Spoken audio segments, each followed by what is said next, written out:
Hello everyone, I C T trainer YouTube चॅनलमध्ये तुमचं स्वागत आहे. आज आपण पाहणार आहोत की मायक्रोसॉफ्ट वर्डमध्ये आपण कशा पद्धतीने एखादं पिक्चर इन्सर्ट करू शकतो किंवा शेप्स कशा पद्धतीने आपण इन्सर्ट करू शकतो. ऑलरेडी मी हा एक व्हिडिओ तुम्हाला इंग्लिशमध्ये एक्सप्लेन केलेला आहे, पण काही स्टुडंट्सची डिमांड असल्यामुळे आपण हा व्हिडिओ मराठीतून एक्सप्लेन करत आहोत. तर प्रथम आपण सर्च बॉक्समध्ये वर्ड टाईप करून वर्ड डॉक्युमेंट ओपन करूयात. इथून आपण ब्लँक डॉक्युमेंट ऑप्शन सिलेक्ट केलेला आहे.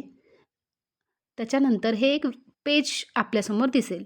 इथे इन्सर्ट टॅब आहे. या इन्सर्ट टॅबमध्ये pictures, shapes, icons, 3D models, smart arts, charts, screenshot अशा पद्धतीचे ऑप्शन्स आहेत. तर त्याच्यामध्ये आपण प्रथम पाहूयात पिक्चर. पिक्चरमध्ये 2 ऑप्शन्स आहेत, धिस डिव्हाइस आणि ऑनलाईन.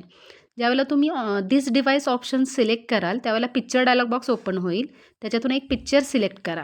सिलेक्टेड पिक्चर त्या पेजवरती इन्सर्ट होईल. त्याच्यानंतर आपण ऑनलाईन पिक्चर कशा पद्धतीने इन्सर्ट करू शकतो, तर इन्सर्ट टॅबमध्ये जाऊन पिक्चर ऑप्शन, त्याच्यामध्ये ऑनलाईन पिक्चर.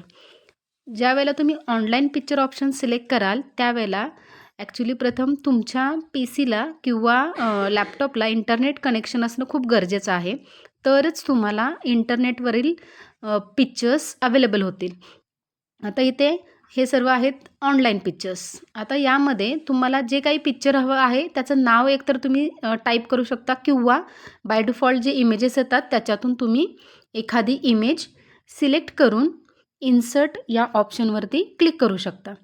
ज्यावेळेला तुम्ही इन्सर्ट ऑप्शन्सवरती क्लिक करता त्यावेळेला बरोबर पिक्चर आपल्याला मायक्रोसॉफ्ट वर्ड या पेज डॉक्युमेंटमध्ये इन्सर्ट झालेलं दिसेल. आता आपण पाहूया शेप्स. सेम इन्सर्ट टॅबमध्ये शेप्स ऑप्शन आहेत.